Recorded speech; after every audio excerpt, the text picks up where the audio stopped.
اعوذ باللہ من الشیطان الرجیم بسم اللہ الرحمن الرحیم رب اشرح لی صدری ویسر لی امری واحلل عقدۃ من لسانی یفقہوا قولی اللہم صل علی محمد وآل محمد وعجل فرجہم۔ السلام علیکم ورحمۃ اللہ وبرکاتہ۔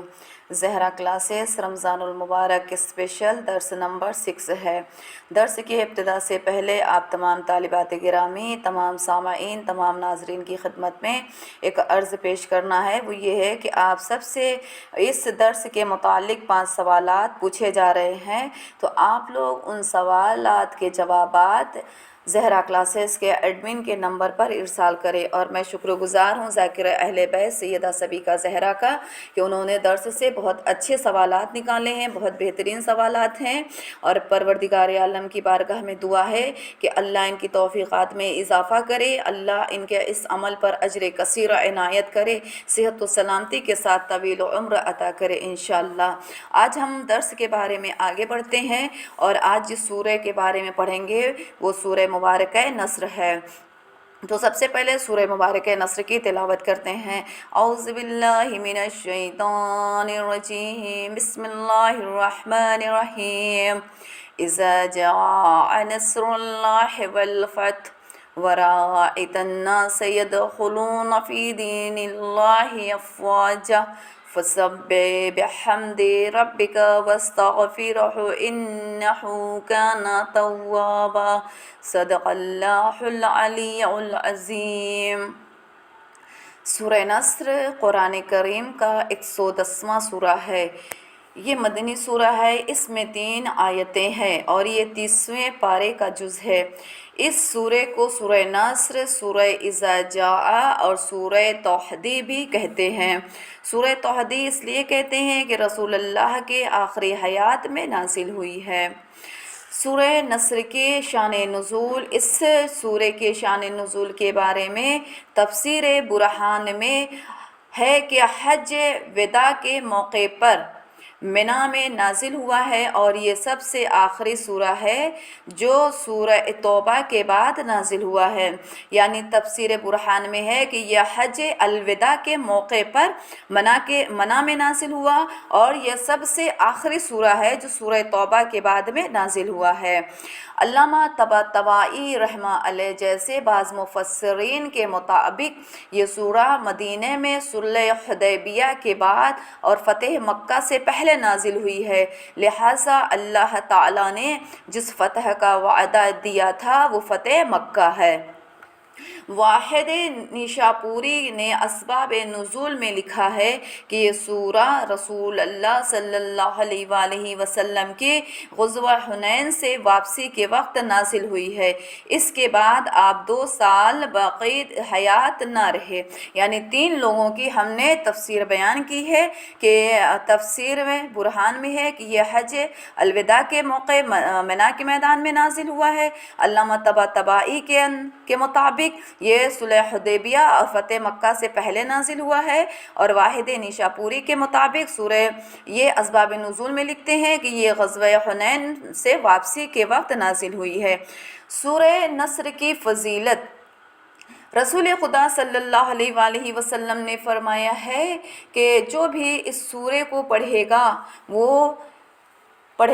وہ سمجھے گویا فتح مکہ کے وقت وہ حضور کے ہمراہ تھا۔ یعنی جو اس سورہ کی تلاوت کرے تو گویا وہ اپنے آپ کو سمجھے کہ وہ فتح مکہ کے وقت رسول خدا صلی اللہ علیہ وآلہ وسلم کے ہمراہ تھا۔ امام جعفر صادق علیہ السلام نے فرمایا ہے کہ جو شخص نماز فریضہ یا نافلہ میں اس سورہ کو پڑھے گا تو اللہ تعالیٰ اس کے تمام دشمنوں کے مقابلے میں مدد کرے گا، اور جب وہ محشور ہوگا تو اس کے پاس ایک کتاب ہوگی جو بولے گی کہ اس کے شخص کے اس شخص کو عذاب جہنم سے امان ہے اور یہ شخص اپنے کانوں سے سنے گا، بس جس چیز کے پاس سے گزرے گا اس کو خوشخبری سنائے گی اور داخل جنت ہوگا، اور دنیا میں اس کے لیے امور خیر کے دروازے اس قدر کھلیں گے کہ نہ کبھی اس نے اس کی تمنا کی ہوگی اور نہ کبھی دل میں سوچا ہوگا۔ یعنی چھٹے امام فرماتے ہیں کہ نماز فریضہ یعنی اپنی واجبات نمازوں میں یا اپنی مستحبات نمازوں میں اگر کوئی اس سورے کو پڑھتا ہے تو اللہ تعالیٰ اس کے تمام دشمنوں کے مقابلے میں اس کی مدد کرے گا۔ پہلی فضیلت۔ دوسری یہ ہے کہ جب وہ محشور کیا جائے گا، جب وہ میدان حشر میں آئے گا تو اس کے پاس ایک کتاب ہوگی جو بولے گی، گواہی دے گی اس شخص کے جانب سے کہ یہ عذاب جہنم سے اسے امان ہے، اور یہ بات یہ شخص اپنے کانوں سے سنے گا، جس چیز کے پاس سے بھی گزرے گا اس کو خوشخبری سنائے گی اور یہ داخل بہشت ہوگا۔ اور دنیا میں کیا فائدے ہیں؟ دنیا میں اس کے لیے امور کے دروازے اس قدر کھلیں گے کہ نہ کبھی اس نے اس کی تمنا کی ہوگی اور نہ کبھی دل میں اس کے بارے میں سوچا ہوگا۔ سورہ نصر کا ترجمہ۔ بسم اللہ الرحمن الرحیم۔ شروع اللہ کے نام سے جو بڑا مہربان اور زیادہ رحم کرنے والا ہے۔ اذا جاء نصر اللہ والفتح، جب خدا کی مدد اور فتح کی منزل آ جائے گی۔ ورأیت الناس یدخلون فی دین اللہ افواجا، اور آپ دیکھیں گے کہ لوگ دین خدا میں فوج در فوج داخل ہو رہے ہیں۔ فسبح بحمد ربک واستغفرہ انہ کان توابا، تو اپنے رب کی حمد کی تسبیح کریں اور اس سے استغفار کریں کہ یہ بہت زیادہ توبہ قبول کرنے والا ہے۔ اگر توبہ قبول کروانی ہے، خدا کا قرب حاصل کرنا ہے تو یہ بہترین مہینہ ماہ رمضان المبارک ہمارے درمیان ہے۔ اس سے پہلے کہ ایک ایک دن یہ بابرکت ہمارے درمیان سے گزرتا چلا جا رہا ہے، ہمیں اس بابرکت مہینے میں اپنے گناہوں کی مغفرت کرانی ہے، اپنی توبہ قبول کرانی ہے، اپنے نامہ اعمال سے گناہوں کو مٹانا ہے اور اللہ کی بہترین حمد و ثنا کرنی ہے۔ اور کیوں کرنی ہے؟ کیونکہ اللہ سب سے زیادہ توبہ کرنے والے کو قبول کرتا ہے۔ تو یہ مہینہ ہمارے لیے بڑا بابرکت مہینہ ہے، ہمیں اپنی توبہ بھی قبول کرانی ہے، اپنے نامہ اعمال کو درست کرنا ہے، اپنے کردار کو تبدیل کرنا ہے، اپنی رفتار کو تبدیل کرنا ہے، اپنی گفتار کو تبدیل کرنا ہے، اپنے آپ کو بدلنا ہے، ایسا بنائیں جیسا پروردگار عالم چاہتا ہے کہ ہم اللہ کی بارگاہ میں جب جائیں تو گناہوں سے پاک رہیں۔ ہم جب اللہ کی بارگاہ میں جائیں تو جس طرح ہم آغوش مادر میں آئے تھے تو بے گناہ تھے، ایسے جب ہم اللہ کی بارگاہ میں جائیں تو اپنے گناہوں کی مغفرت کرا کے جائیں۔ ماہ رمضان المبارک بہترین مہینہ ہے اپنے گناہوں کی توبہ کرنے کا، لیکن اس عالم میں چونکہ آج ماہ رمضان المبارک کی 6 تاریخ ہو چکی ہے، 5 دن ہمارے درمیان سے گزر گیا ہے۔ یہ بڑا قیمتی وقت تھا جو ہمارے درمیان سے جا رہا ہے، ہر دن بابرکت ہے۔ آپ اللہ کی حمد و ثنا کریں، اور اللہ کی حمد و ثنا کرنے کا بہترین طریقہ ہے تلاوت قرآن کرنا، تسبیح اور تحلیل کرنا، استغفار کرنا، مناجات پڑھنا، دعائیں پڑھنا۔ جتنا ہو سکے اپنے آپ کو عبادت الہی میں مشغول رکھیں، اس عبادت کے جانب اپنا رخ موڑ دیں کہ جسے اللہ سب سے زیادہ پسند کرتا ہے۔ اگر آپ ان عبادت کے درمیان حقوق الناس کا بھی خیال رکھیں، ایسا نہ ہو کہ بس ہم صرف سجدے میں سر رکھیں اور ہمارے والدین پریشان ہو جائیں، ہمارے اہل و عیال پریشان ہو جائیں، نہیں، بلکہ اہل و عیال کے ساتھ ساتھ ہمیں اللہ کی عبادت کرنی ہے، حقوق الناس کے ساتھ حقوق العبادہ انجام دینا ہے، تاکہ ہم اللہ کی بارگاہ میں سرخرو ہو کر کے جائیں کہ ہم نے حقوق الناس کے ساتھ ساتھ حقوق العبادہ بھی انجام دیا ہے۔ میری دعا رہے گی کہ پروردگار عالم ہم سب کے اس اعمال کو اپنی بارگاہ میں قبول کرے۔ ماہ رمضان المبارک میں ہم سب کو کثرت کے ساتھ تلاوت قرآن، تسبیح اور تحلیل و حمد و ثنا کرنے کی توفیق عنایت کرے۔ تو طالبات گرامی، آپ لوگ صرف درس کو نہیں سنیے، درس کو آگے شیئر کریے گا اور کوشش کریے گا کہ اس پر عمل کریں،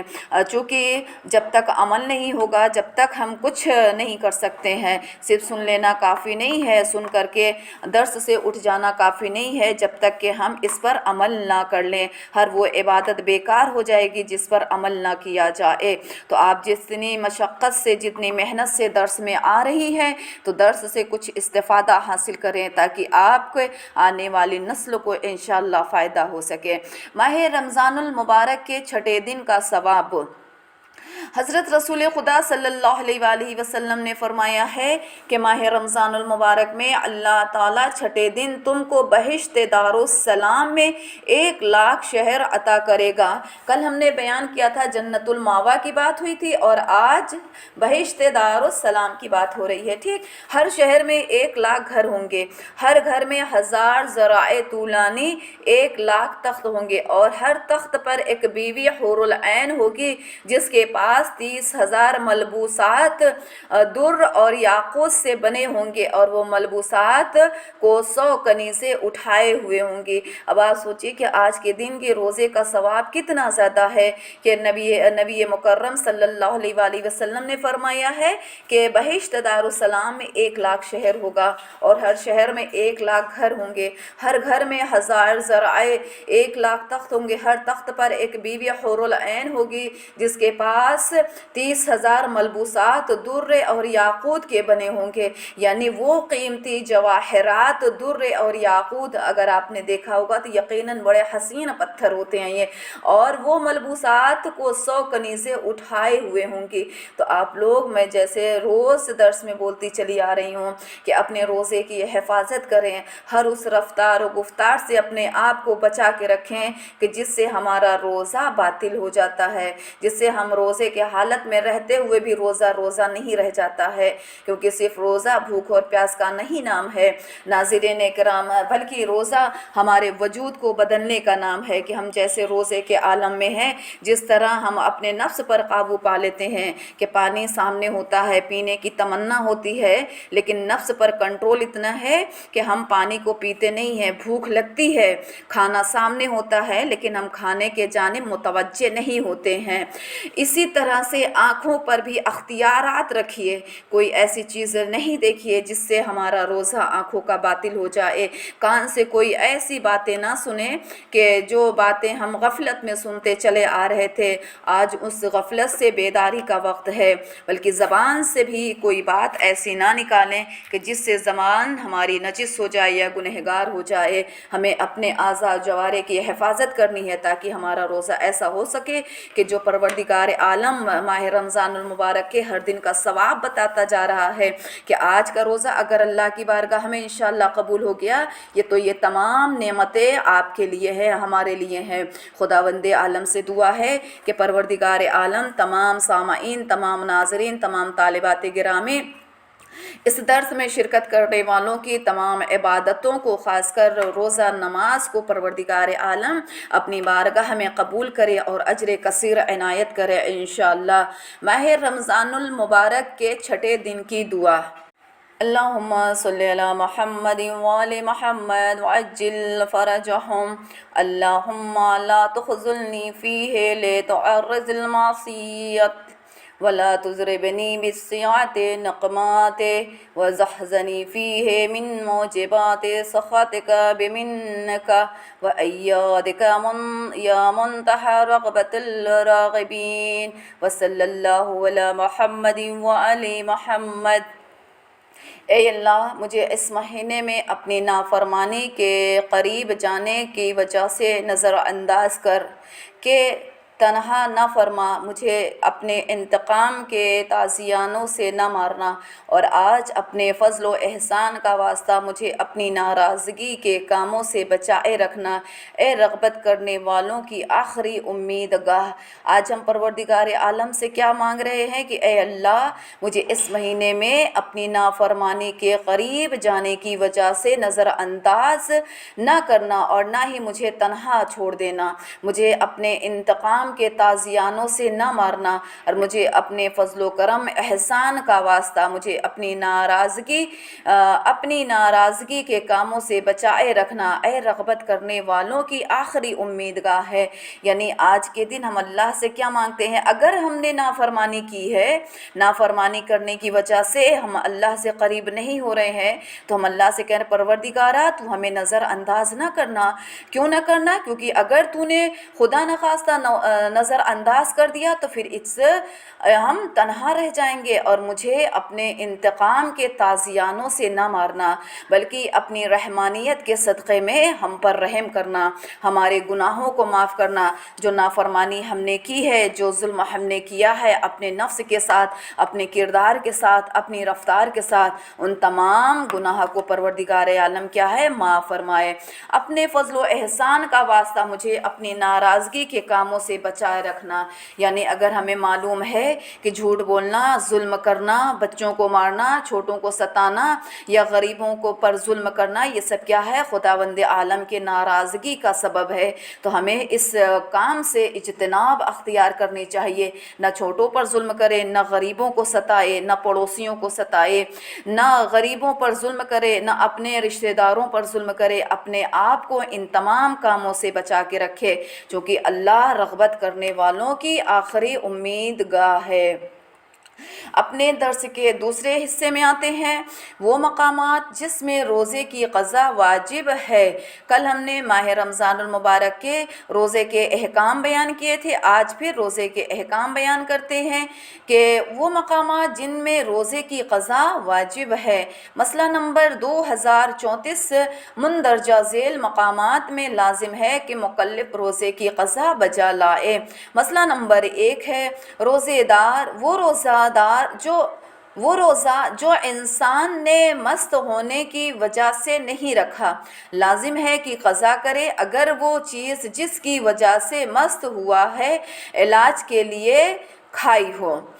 اگر مسلمان کافر ہو جائے اور دوبارہ مسلمان ہو جائے، لازم ہے ان روزوں کی قضا جب وہ مرتد تھا یعنی جب وہ کافر ہوا ہے بجا لائے، اور اس حکم میں مرتد فطری اور مرتد ملی دونوں میں کوئی فرق نہیں ہے۔ یعنی جب وہ مسلمان تھا تب بھی اس کے اوپر روزہ واجب تھا، جب یہ مرتد ہوا، کافر ہوا، پھر کافر سے پھر مسلمان ہوا تو اس کے اوپر لازم ہے کہ وہ جب مسلمان تھا تب بھی اس کی قضا اس کے لیے واجب ہے، جب وہ کافر ہو کے پھر مسلمان ہوا، کافر تھا تب بھی اس کے اوپر روزہ کیا ہے؟ واجب ہے۔ ان روزوں کو جو اسے سفر کی وجہ سے جس میں روزہ رکھنا جائز نہیں ہے نہیں رکھا ہو، لازم ہے کہ عذر کے برطرف ہونے کے بعد ان کی قضا بجا لائے۔ یعنی ان روزوں کو جو ہم سفر کے دوران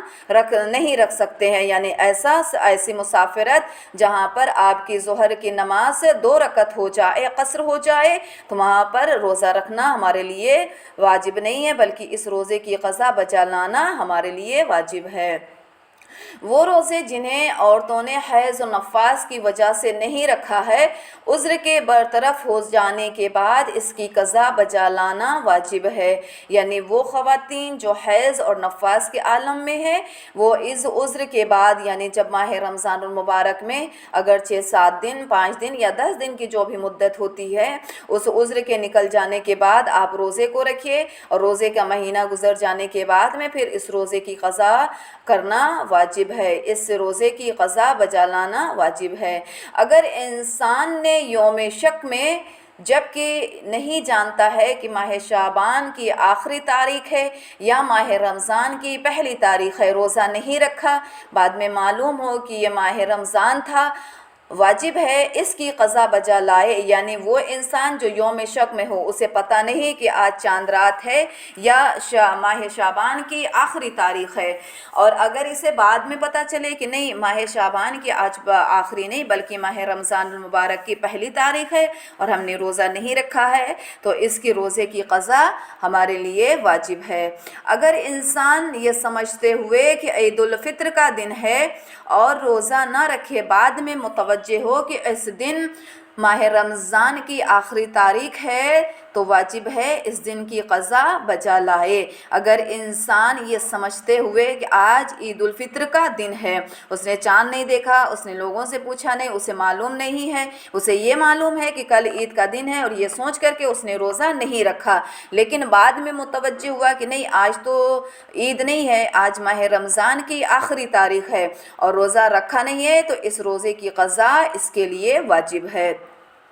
اگر انسان ماہ رمضان کے روزے جان بوجھ کر نہ رکھے تو اس کی قضا بھی اس کے لیے واجب ہے، لیکن اس کے ساتھ میں 2 سے 3 مسئلے ہیں جو ماہ رمضان المبارک میں جان بوجھ کر کے روزہ نہیں رکھتے ہیں۔ ان کے لیے 3 باتیں یہاں پر درج کی جا رہی ہیں، تھوڑا سا آپ توجہ سے سنیے گا کہ جان بوجھ کر کے روزہ نہ رکھنے والا یعنی اس کے پاس کوئی عذر موجود نہیں ہے، نہ وہ بیمار ہے، نہ وہ ضعیف القدر ہے، نہ جلیل القدر ہے، نہ وہ ایسی بیماری خدا نخواستہ ہے کہ وہ روزہ نہیں رکھ سکتا لیکن جان بوجھ کر کے روزہ نہیں رکھ رہے ہیں، تو ان کے لیے 3 باتیں یہاں پر بیان کی جا رہی ہیں۔ روزہ نہ رکھنے کے لیے خداوند متعال کی بارگاہ میں سنجیدگی کے ساتھ توبہ کرے۔ پہلا یہ ہے کہ جو روزہ جان بوجھ کر کے نہیں رکھ رہا ہے تو وہ سنجیدگی کے ساتھ میں اللہ سے توبہ طلب کرے، کیونکہ خدا کون ہے؟ غفور الرحیم ہے، وہ معاف کرنے والا ہے۔ پھر اب واجب ہے کہ اس کی قضا بجا لائے، جو جان بوجھ کر کے ہم روزہ چھوڑ رہے ہیں اس کی قضا بھی ہمارے لیے واجب ہے۔ پھر ہے کہ ان شرائط کے ساتھ جو روزے کے کفارے میں ذکر کیے جائیں گے، ماہ رمضان کا روزہ عمدن نہ رکھنے کا کفارہ اس پر واجب ہوگا، یعنی ہر دن روزہ نہ رکھنے کے لیے 2 مہینہ روزہ رکھے، یا 60 فقیر کو کھانا کھلائے، یا ایک غلام آزاد کرے۔ کس کے لیے ہے؟ جو جان بوجھ کر کے روزہ نہیں رکھ رہا ہے۔ ان شرائط کے ساتھ روزے کے کفارے میں ذکر کیے جائیں گے۔ ماہ رمضان کا روزہ عمدن نہیں رکھ رہا ہے، کوئی عذر نہیں ہے لیکن روزہ نہیں رکھ رہا ہے، اس کے لیے واجب ہے کہ ہر دن روزہ نہ رکھنے کے لیے یہ 2 مہینہ مسلسل روزہ رکھے، یا پھر 60 فقیروں کو کھانا کھلائے، یا پھر ایک غلام آزاد کرے۔ چنانچہ آئندہ ماہ رمضان تک اس روزے کی قضا نہ بجا لائے، احتیاط واجب کی بنا پر ہر دن کے لیے ایک مطعم یعنی 750 گرام کفارہ بھی دے۔ ماہ رمضان المبارک کے چھٹے دن کی نماز علامہ مجلسی نے زاد المعاد میں ماہ رمضان المبارک کی ان خصوصی نماز کو لکھا ہے۔ شب 6 ماہ رمضان المبارک 4 رکعت نماز ہے، ہر رکعت میں سورہ حمد کے بعد سورہ ملک کی تلاوت کی جائے۔ سورہ ملک کی تلاوت کریں، نماز کو مکمل کریں، اور خداوند عالم سے دعا ہے کہ پروردگار عالم ہم سب کو درس پر عمل کرنے کی توفیق عنایت کرے، امام زمانہ عجل اللہ تعالی فرج و شریف کے ظہور میں تعجیل کرے، اور پروردگار عالم ہم سب کو سیرت ائمہ معصومین پر عمل کرنے کی توفیق عنایت کرے۔ جو درس ہم سن رہے ہیں، جو درس ہم پڑھ رہے ہیں، پروردگار عالم ہمیں توفیق دے کہ ہم اس درس پر عمل کر سکیں۔ تمام سامعین، تمام ناظرین، تمام طالبات گرامی جو اس درس میں آ رہے ہیں، پروردگار عالم انہیں اجر کثیر عنایت کرے، ان کی توفیقات میں اضافہ کرے۔ خصوصی دعا مولانا کرار خان غدیری کے حق میں کہ پروردگار عالم ان کی محنت کو اللہ اپنی بارگاہ میں قبول کرے، انہیں اجر کثیر عنایت کرے، ان کی تمام دلی حاجتوں کو اپنی بارگاہ میں قبول کرے، دنیا اور آخرت میں کامیابی اور کامرانی عطا کرے، صحت و سلامتی کے ساتھ طویل و عمر عطا کرے، اور اللہ ان کے پروگرام کو پروردگار عالم اپنی بارگاہ میں قبول کرے۔ دل میں جو بھی حاجتیں ہیں بحق کے چہردہ معصومین ہم دعا کرتے ہیں کہ پروردگار عالم ان کے تمام حاجتوں کو اپنی بارگاہ میں قبول کرے، صحت و سلامتی کے ساتھ طویل و عمر عطا کرے۔ وصلی اللہ علی محمد و علی محمد۔